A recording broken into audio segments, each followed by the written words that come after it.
All right, everyone. I am here with Deborah Kelly. She is a holistic guide from Dublin, Ireland. She is a therapist, healer, intuitive, and mentor. She works primarily with women who are dealing with stress, anxiety, fear, and overwhelm, allowing them to come back to themselves. So thank you, Deborah, for taking your time to be with us. Thank you. So you have a really impressive and varied background. I mean, we're talking like from Reiki to astrology. Could you tell a little bit more about how you got into energy work and kind of your path? Yeah, sure. From a very early age, I was always asking like the bigger questions in life. I was like, why are we here? What is this all about? But I think for a long time, I was bullied quite badly in school. I suffered abuse at a young age as well. And I feel like for the best part of my early years, I was just asleep at the wheel of my own life, to be honest with you. I was very much on autopilot. I didn't know myself very well. And as a result, I felt I kind of needed other people to tell me who I was, or I relied on other people to tell me who I was. And that kind of just made things worse because that, of course, invited a lot of like toxic relationships into my life because I was handing away my power. Because I just didn't know myself. I really just couldn't answer my own questions. And then in 2015, after some Hollywood style dramas, my life changed. My dad passed away and I was engaged to get married, and that all kind of finished. And I just ended up, everything kind of hit rock bottom for me. So I ended up basically going traveling. And as I went traveling, it's almost like I just started to come out of myself. I started to wake up and I started to realize that I had been handing away my power quite a lot, and relying too much on my external world to tell me who I was. And actually, I could do that for myself. I just didn't know, and I hadn't been taught how to do that. So Reiki came to me as a friend of our family is a Reiki master. She's got her own school and she's an amazing soul. She's just beautiful. And she offered to train me up in Reiki. And I remember thinking like, no, what am I going to do? Wave my hands over people and make them better? It just was like, no. And she was like, come on, Deborah, come on, because this is a thing that I know that you're able to do. So I did the Reiki with her. And I have to be honest, I was like, oh my God, I've been doing this for years. I've been doing this forever. I just didn't know that that's what it was. And for me, Reiki always begins with yourself. It always begins with yourself. And so I started using Reiki on myself every day. And I actually feel that one of the first benefits was it just raised my consciousness to kind of see through the programming and conditioning that we have in our modern day society, and to be able to see myself more, to be able to get to know myself more. I began to trust myself because I was showing up for myself. I was rebuilding that energetic trust and rapport with a part of me that I didn't trust for years. I didn't trust my intuition. I didn't trust my inner wisdom. I didn't trust the little nudges of intuition that come up because I trusted other people instead. And when I started working with the Reiki, I just started to feel my own energy. And I was like, wow, this is insane. Like, it's a whole new world that opened up for me. And then eventually when I went traveling, I very unintentionally ended up studying like herbal medicine of different cultures and different traditions in every country I went to, where everybody else was partying. I was doing solo travel, and I ended up studying different therapies in every country I went to. So I studied acupressure in Australia, Ayurvedic herbology in India, meditation and Vipassana in India, reflexology in Asia, loads of different things. So I was I didn't realize at the time I was building my little toolkit, I suppose, really is what it was. And then astrology came in because I was like, okay, now I realize that I didn't know myself. So I was using the astrology to try and figure out who I was. And so I don't use predictive astrology, which is like predicting your future and doing all that kind of thing, because one way or the other, you're going to have your future, right? One way or the other, you're going to go through it. So yeah, I kind of feel with predictive astrology, we can get in our own way, because if you're told on this date, this thing, you're just going to sit there waiting for the potential and you won't use it. So the astrology that I use really is to show people the map of who they are, who they came here to be, who they actually are, and who they're actually not.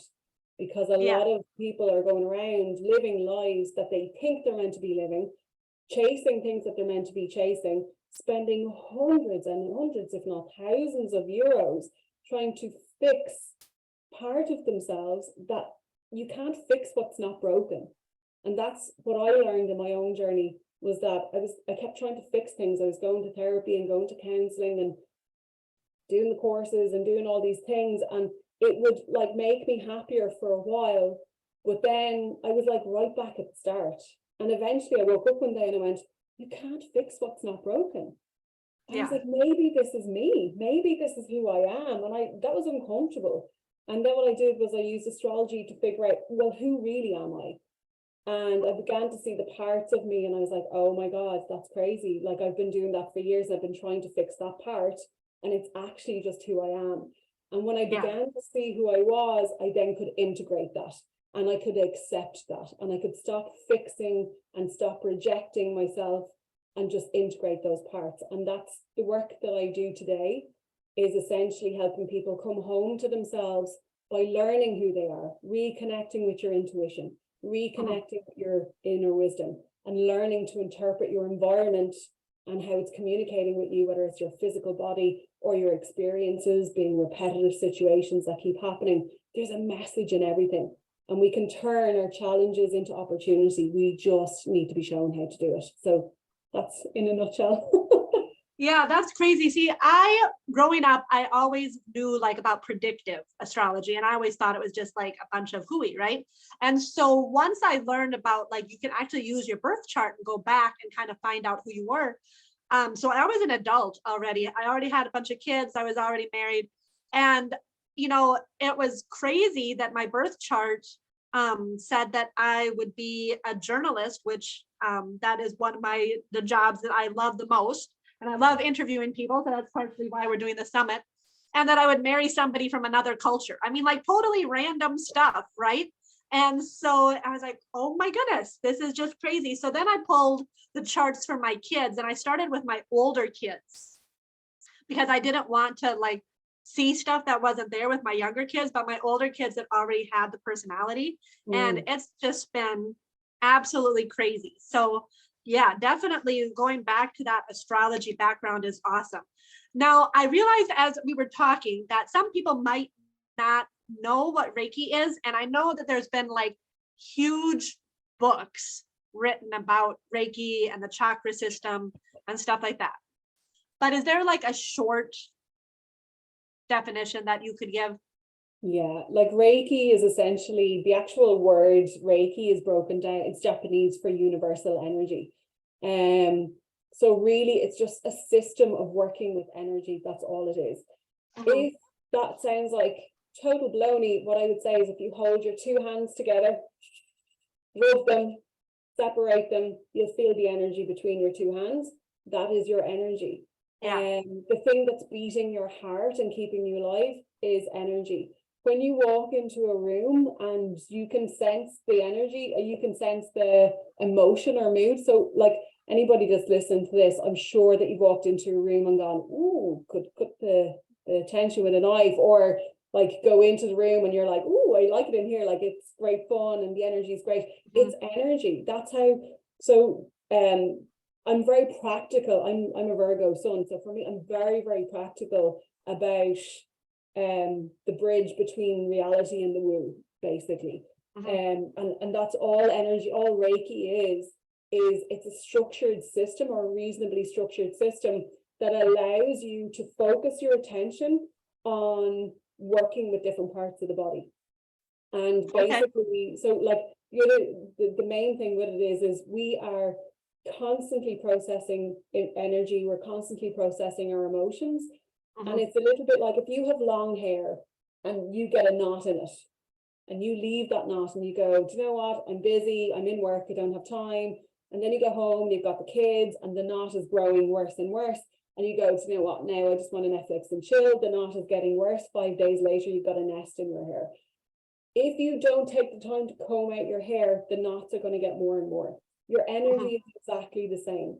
When we have an emotional response to something, and we are in work and we don't have time, or we're at home and we don't have time with the kids, and we want a Netflix and chill at the end of the day, if we don't take the time to acknowledge the emotion, and all you need to do is literally just give it the time, just feel it. Yeah. It builds up and it creates these knots in our energetic system. And it's that like knot that you feel in your stomach, or that lump that you feel in your throat, or that pain that you have in your hip, or, you know, that's what it is. It's energy built up and it's just knots. And what Reiki does is it detangles the knots and then gets you back into a proper flow of energy. So when you brush your hair, it's going to go the whole way through, you know? Right. Yeah, so this conference is for parents, but one of the things I have found in my own life is that I really had a lot more inner work to do to be able to parent effectively. And so one of the things that drew me to your work is that you really help women come home to themselves. And you talked a little bit about the process for yourself of what that looked like. And in what ways have you seen it manifest in the people that you work with? What does that look like for them? I see this across the world, not even just the people that I'm working with. A lot of the reason that we have the problems that we have is because we're disconnected from ourselves. What does that mean?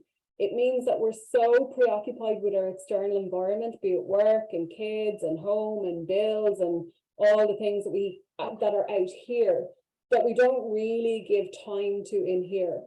And there's a disconnection of self that happens, that we just don't take the time to get to know who we are. And then what happens is life happens and life comes up and we don't know how to handle what's happening, because there's like a cocktail of emotions that come up that we don't know what they are. And because we don't know what they are, we panic and we get stressed out and we get overwhelmed, and then we just load it onto everybody else around us. So part of the process of coming home to yourself is, and the reason that I feel that a lot of people are in pain is because they're searching desperately for something out here, whether it's status or career or the perfect family and the perfect house and the perfect life. That's actually not what they're searching for. They think that that's what they're searching for, but the pain that they're experiencing, because when you get the car and you get the career and you get the family, suddenly you're like, oh my God, I'm still unfulfilled. And that's scary, because if you've gotten everything that you thought you wanted and now there's no more ladder left, it's like, okay, what now? Yeah. The answer that you're looking for is actually you're looking to reconnect with yourself. There's a part of you that is literally waiting for you to go, hey, I'm here, you forgot about me. So what does that look like in a more real level? If you wanted to get to know a friend for the first time, would you take them to like the noisiest cafe? Would you bring them somewhere that there's constant distraction? Would you be scrolling on social media all the time? Would you have the loudest music on, or would you have like an audiobook in the background? No, you're going to create a space of silence to be able to listen to that person. So that's the first thing that we need to do for ourselves. We are not creating the time with ourselves to get to know who we are. How can you get to know somebody if you're constantly busy? So what I do with my women is that I help them to rebuild the energetic trust and rapport with themselves. So when they have an intuitive nudge or something comes up, they want to answer a question, most of the women that I'm working with, they don't trust the intuitive nudge because the outside world says no, or because my partner says no, or my child says no, or whoever says no. And so they tend to trust other people's feedback more than they trust their own. This leads to an issue with boundaries, because if you don't have boundaries, nobody else can respect them. So what we want to do is get them back in and rebuilding that trust and rapport. Part of this is about showing up for yourself. And that's self-care to me is not bubble baths and incense and candles. That's amazing, right? But that's like, if you want to make friends with somebody and you just keep giving them bubble baths and like incense, but you don't actually communicate with them and you don't listen to them, like how deep do you think your friendship is going to be? It's going to be like, that's amazing, you keep giving me gifts. Like, what you want to do is you want to take time with that person to learn what is their pattern? What is this new, and this friend I'm talking about is ourself. So what is this person's pattern? I guarantee people listening to this, they will know when their partner or the kids are hungry, tired, they haven't slept well, they're coming down with a cold, something's bothering them, I guarantee you people will know what's wrong with their partner and kids. But when it comes up in them, they don't know. It's like, oh, I'm feeling really stressed out and I don't know why. Because you haven't slept, because you haven't eaten properly, because you haven't given yourself time out. So we want to befriend this part, and it's about creating silence. Meditation is amazing for that. It's about creating dialogue. Journaling is amazing for that. It is amazing how much you will learn about yourself when you start doing journaling. So these are practical tools. Yeah. And then the other part is, how do you build up the self-trust that when your intuition comes up, that you know, oh, that's my answer, not, oh, maybe it is, maybe it isn't, and like maybe I should change it because I need to, you know, sort somebody else out. You need to know where your energy begins and ends. You need to know who you are. So they're the kind of, that's the disconnect, and it's the rebuilding an energetic trust and rapport that I see as the biggest problem that people have. And that's why they're stressed, because they're leaning over here solving life when actually they need to be like working from here out, and it needs to be stable and strong from here first. Awesome. Yeah, that is some great tips. I think that the hardest thing, you know, so my first baby was born premature. And so I went to when I was pregnant with my second, I went to a parenting class and birthing class. And I remember these first time moms talking about their self-care, right? And they were talking about all this, you know, bubble baths and incense and stuff like that. And I had a toddler at home, and I was like, I want to go to the bathroom by myself. You know, that was like the self-care, right?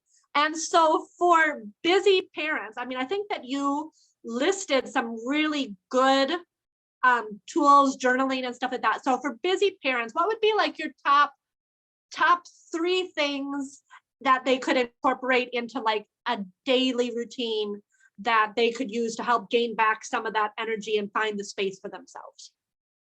Sleep. Believe it or not, like out of absolutely anything, every time I'm working with busy mums, it's generally like, it's just, they themselves are not creating a boundary around their sleep with their parents or their kids as well. Now with their kids, it's not as easy, but actually it starts with you first.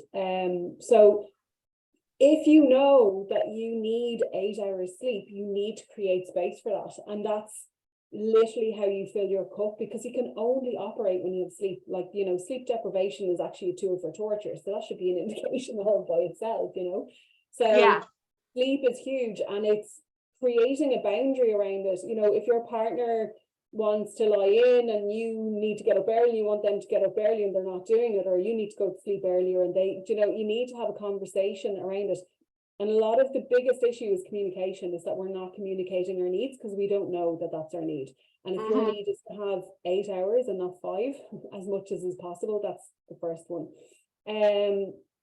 The second thing I would say is sometimes it's not easy if this is like our normal functioning level and we're like already sleep deprived and we don't have time for ourselves. We do have time for ourselves, but that's a boundary thing. It's a boundary issue usually that's going on, and communication. If we're down here and we're not able to get ourselves off the floor, the idea of meditating and journaling is like exhausting, right? Right. So the quickest way of getting back up off the ground is actually, and you'll probably know this as well, is like using things like passive remedies, like back remedies or essential oils, where you don't have to do anything. All you have to do is like take the back remedy or put on the essential oils and use them. That'll just help to shift your energy into a slightly higher state, so that now you can do the meditation or the journaling. But there's no point in telling somebody who's tired and exhausted to go do all the tools. It's just pointless. Yeah. So what you want is passive remedies, like I say, the essential oils and the back remedies.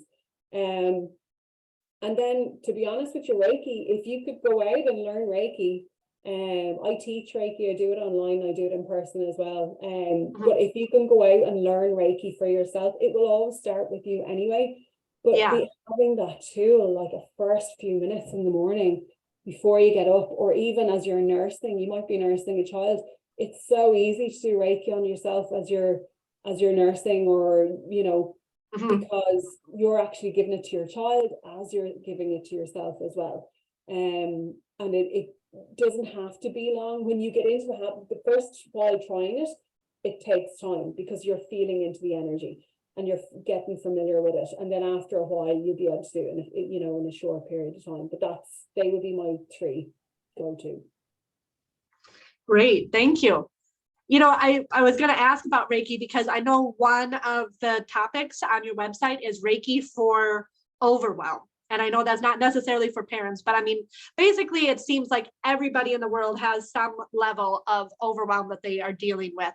And so, do you kind of give tools on how to do that? I mean, I know you said you teach it online. What is that topic about for you?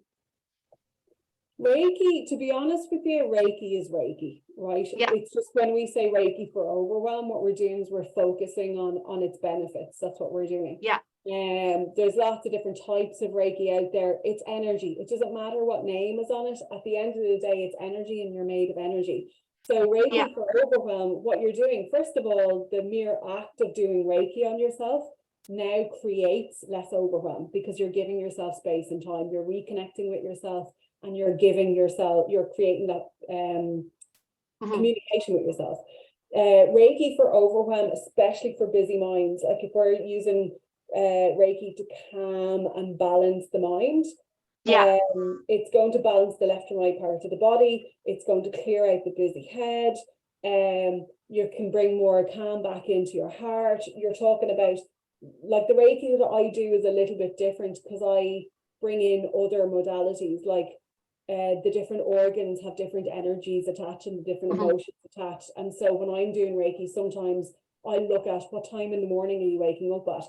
Is it between 1 and 3? Are you looking at the liver and the liver is connected to anger? Is it between 3 and 5 and it's connected to the lungs and the lungs are connected to grief? Now we know with the Reiki, we can target the lungs and we can target the liver. So my Reiki is much more about giving you other maps that are in nature to help you target things a little bit more quickly and purposefully and practically. It's more practical. Yeah. Awesome. And you had talked with me a little bit about like teaching Reiki to children. And so, I mean, one of the goals as a parent is we want to be able to get ourselves where we need to be so that we can grow as people, but we also want to be able to pass that on to our kids.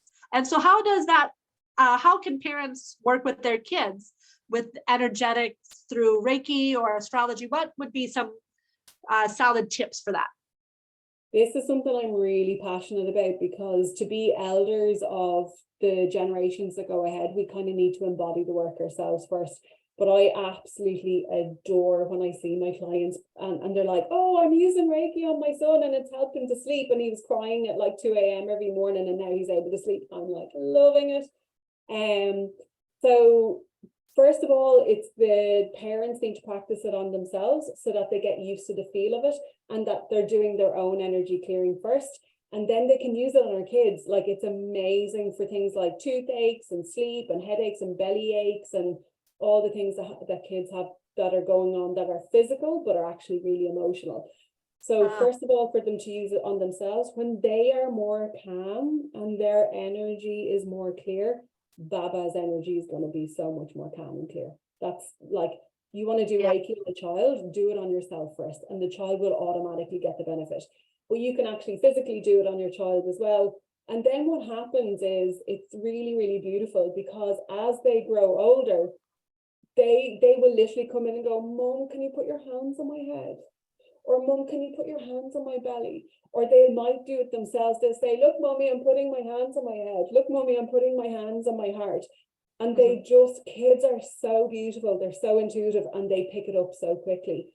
And if you look at kids, and even us when we were younger, kids will do this intuitively.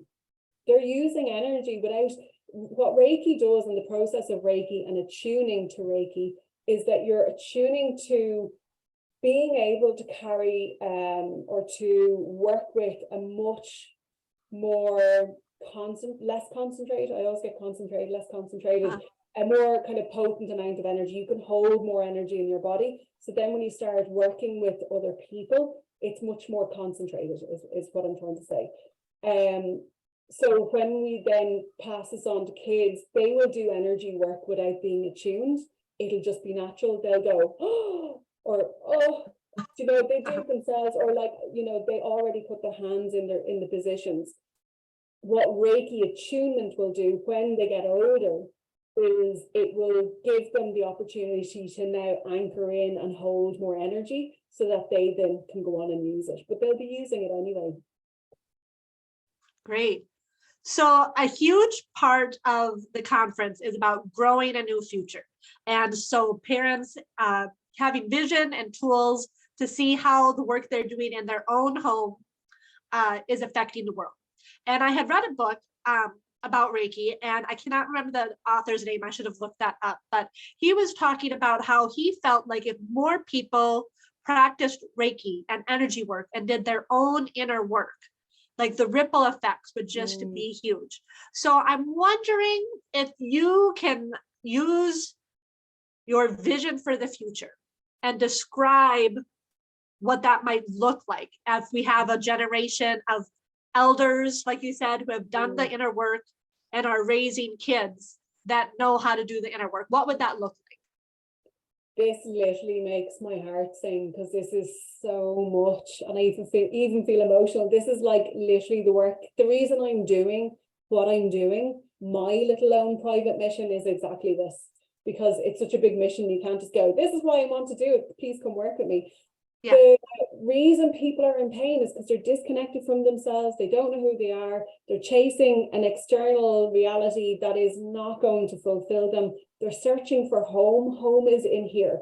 When we start using energy work, we're clearing and letting go generation and generation of, we had the generations gone before did not have the luxury of the consciousness that we have now. They didn't have the luxury and freedom of speech and ability to say, oh, I'm actually a healer. They'd be burnt alive for it. You know, we are at the point in human history we need to do the work. If we're not going to do the work, we can just say goodbye to it all, right? But we need to do the work for the simple reason that when we cannot change anything out here, it's impossible. And I see this with clients all the time. The more you try and move the chess pieces of your life and try and even manipulate your environment or the people in it, or change things out here to make your life better, it'll never work for you. In fact, all you will get is resistance, and you'll get more messages that it's not working. You have to begin in here. And as soon as you start doing the work in here, your energy literally will change the relationships around you to be more peaceful. Toxic people will fall away. Beautiful energy line people will come into your life. So what does that look like? It means that we're walking around spreading so much more love, and we're not projecting our pain onto other people as a means of it being reflected back to us for us to do the work. If we're doing the work, we don't need other people to show us the pain. If we're doing the work, we don't need for that to be reflected back. It'll just be more peace. There will always be polarity of, you know, good and bad, light and dark, whatever way you want to look at it. I can't perceive that we will ever on Earth have this planet of it's all just amazing walking around with rainbows and unicorns. I just don't specifically believe that that's what it will be. But can we have a dominant theme of love and joy and peaceful happiness? Absolutely. There will always be some level of chaos because we live in a world of polarity, up, down, left, right.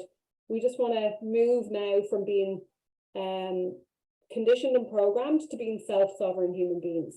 And we can only do that by taking care of ourselves. Yeah, I love that part about being, you know, moving from conditioned and programmed to like working on ourselves. So that's awesome. Is there anything else you would like to add? No, if anybody is interested in even just talking more, if they're curious and they've had a few light bulb moments and they just want to know a little bit more, feel free to drop me an email, or you can check out my website, deborahjkelly.com.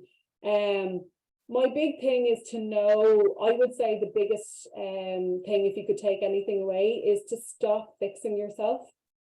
because you're actively rejecting yourself. And instead of fixing yourself, learn about who you are so you can integrate and own and love all those parts. Because when you start to love and own all those parts, you begin to realize that everybody, like your compassion is so much more stronger for the people around you as well. And Yeah. we're all completely, perfectly imperfect, and it's beautiful. So my message is, yeah, learn about who you are, and that come home to yourself. That's what your soul wants. Yeah. So I'm going to link her website in the description for the video. She has awesome blog and podcast. You got a book coming out, right? It's out. Yeah. Yeah. Coming home Yeah. to me. So check out the book, check out her website, and she has all sorts of resources for you. And let's get started on this journey together. So thank you. Thank you so much.